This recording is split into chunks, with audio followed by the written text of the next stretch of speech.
नमस्कार. भगवद्गीता भावार्थ या मालिकेमध्ये आपले स्वागत आहे. आज आपण यामध्ये अध्याय 13 ला सुरुवात करणार आहोत. अध्याय 13 हा क्षेत्रज्ञ विभाग योग अर्थात प्रकृती, पुरुष आणि चेतना यावर आधारित आहे. या अध्यायामधील आज आपण श्लोक 1 ते 5 पाहणार आहोत. श्लोक 1 आणि 2 पाहूया. या अध्यायामध्ये काही श्लोक असे एकत्र करून दिलेले आहेत, त्यामुळे आपणही तसेच वाचणार आहोत. तर आता श्लोक 1 आणि 2 पाहूया. अर्जुन उवाच प्रकृतिं पुरुषं चैव क्षेत्रं क्षेत्रज्ञमेव च एतद्वेदितुमिच्छामि ज्ञानं ज्ञेयं च केशव. श्री भगवानुवाच इदं शरीरं कौन्तेय क्षेत्रमित्यभिधीयते एतद्यो वेत्ति तं प्राहु क्षेत्रज्ञ इति तद्विदाः. आता क्षेत्रज्ञम म्हणजे क्षेत्राचा ज्ञाता, वेदितुम म्हणजे जाणण्याची, अभिधीयते म्हणजे म्हटले जाते. अर्जुन म्हणाला, हे कृष्ण, मला प्रकृती, पुरुष, क्षेत्र, क्षेत्रज्ञ आणि ज्ञान व ज्ञेय याबद्दल जाणून घ्यायची इच्छा आहे. तर श्री भगवान म्हणाले, हे कौंतेय, या शरीराला क्षेत्र म्हणले जाते आणि जो या शरीराला जाणतो त्याला क्षेत्रज्ञ म्हटले जाते. आता अर्जुनाला पुरुष, क्षेत्रज्ञ, प्रकृती याविषयी जाणून घ्यायची इच्छा होती, जिज्ञासा होती. श्रीकृष्ण यावर सांगतात की या शरीराला क्षेत्र म्हणतात आणि जो या शरीराला जाणतो त्याला क्षेत्रज्ञ. जीव हा संसारात गुरफटलेला असतो व तो भौतिक प्रकृतीवर प्रभुत्व गाजवण्याच्या क्षमतेनुसार त्याला कार्यक्षेत्र प्राप्त होते. हे कार्यक्षेत्र म्हणजेच शरीर होय. शरीर म्हणजे काय? तर हे शरीर इंद्रियांनी बनलेले असते. बद्ध जीवाला इंद्रिय उपभोग करण्याची इच्छा असते आणि त्याच्या कुवतीनुसार त्याला शरीर उपलब्ध करून दिले जाते. म्हणून शरीराला क्षेत्र असे म्हटले जाते. आता पहा, बालपणापासून ते वृद्धापकालापर्यंत मनुष्याच्या शरीरामध्ये अनेक बदल होतात, पण व्यक्ती तीच असते. याप्रमाणे क्षेत्र आणि क्षेत्रज्ञामध्ये भेद जाणणे फारसे कठीण नाही. देहिनोस्मिन, जीव हा देहस्थ असतो आणि देहाचे बालपणातून कौमार्यात, कौमार्यातून तारुण्यात, तारुण्यातून वृद्धावस्थेमध्ये स्थित्यंतर होते आणि देहाचा स्वामी ही स्थित्यंतर जाणू शकतो.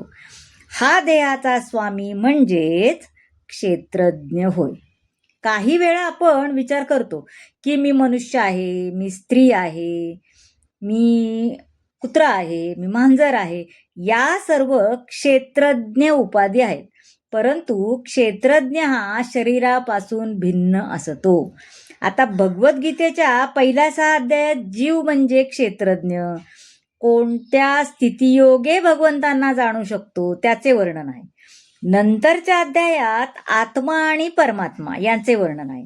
आता 13व्या अध्यायात प्रारंभापासून हा भौतिक जीव हा भौतिक प्रकृतीच्या संपर्कात कसा येतो आणि सकाम कर्म, ज्ञानाचे अनुशीलन आणि भक्तीच्या आधारे भगवंत जीवाचा कसा उद्धार करतात याचे वर्णन आहे.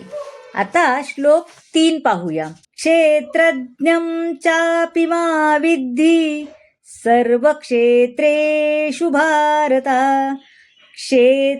क्षेत्रज्ञयोर ज्ञानं यत्तज्ज्ञानं मतं मम. विद्धि म्हणजे जाण, क्षेत्रेषु म्हणजे क्षेत्रामध्ये. हे भारत, मी सर्व शरीरामधील सुद्धा क्षेत्रज्ञ असल्याचे तू जाण आणि हे शरीर आणि त्याच्या क्षेत्रज्ञाला जाणणे म्हणजेच ज्ञान होय. हे माझे मत आहे.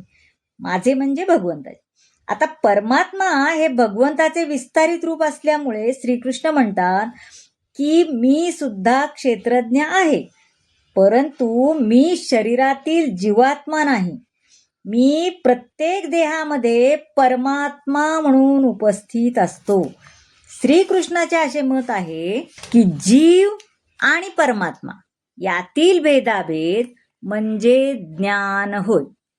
आता श्लोक 4 पाहूया. तत्क्षेत्रं यच्च यादृक्व याद्विकारी यतश्च यत् सच यो यत्प्रभवाश्च तत्समासेन मे शृणु.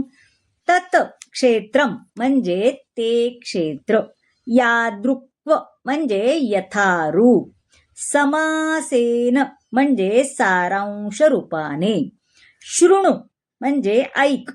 आता भगवान म्हणतात कृपया माझ्याकडून क्षेत्र आणि त्याचे स्वरूप, त्याच्यामध्ये कोणते बदल होतात, त्याची निर्मिती केव्हा होते, त्याचा ज्ञाता कोण आहे आणि क्षेत्रज्ञाचा काय प्रभाव आहे याचे संक्षिप्त वर्णन तू ऐक. भगवंत क्षेत्र आणि क्षेत्रज्ञ याच्या स्वरूपाचे वर्णन करत आहेत.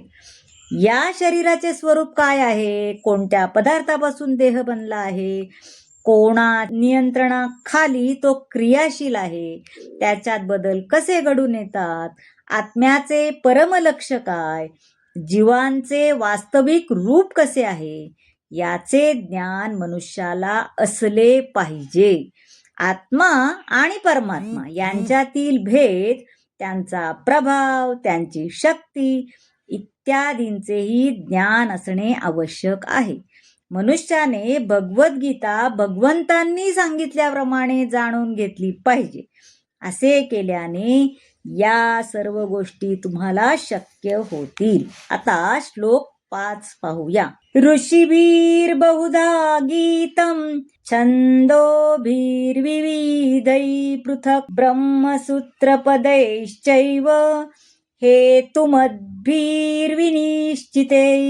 ऋषिभी म्हणजे ऋषींनी, गीतम म्हणजे वर्णन केले आहे, छंदोभी म्हणजे वैदिक मंत्रांनी, पृथक म्हणजे विविध प्रकारे, क्षेत्राचे आणि क्षेत्रज्ञाचे हे सर्व ज्ञान कारण आणि परिणामांसहित वेदांत सूत्रामध्ये सर्व तथ्यासहित प्रस्तुत करण्यात आले आहे. या ज्ञानाचे वर्णन करण्यास भगवान श्रीकृष्ण हे सर्वश्रेष्ठ प्रमाण आहेत. श्रीकृष्णा व्यतिरिक्त व्यासदेव हे एक महान ऋषी आहेत. ते आपल्या ग्रंथामध्ये म्हणतात की अहम त्वंच तथान्ये म्हणजे आपण, तुम्ही, मी आणि इतर सारे जीव जरी भौतिक देहामध्ये बद्ध असलो तरी दिव्यच आहोत. जेव्हा मनुष्याला सत्याची अनुभूती झाल्यावर साक्षात्कार होतो तेव्हा त्याला कळते की आपण आपल्या मन आणि प्राणापासून भिन्न आहोत. जर जीवाने आनंदमयामध्ये संलग्न होऊन आनंद प्राप्त केला तरच जीव पूर्णत्व प्राप्त करतो. हेच भगवंताचे परम क्षेत्रज्ञ म्हणून, जीवाचे गौण क्षेत्रज्ञ म्हणून आणि क्षेत्र यांचे वास्तविक स्वरूप आहे.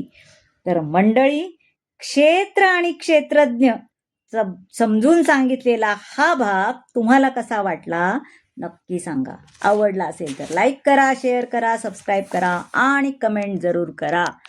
धन्यवाद.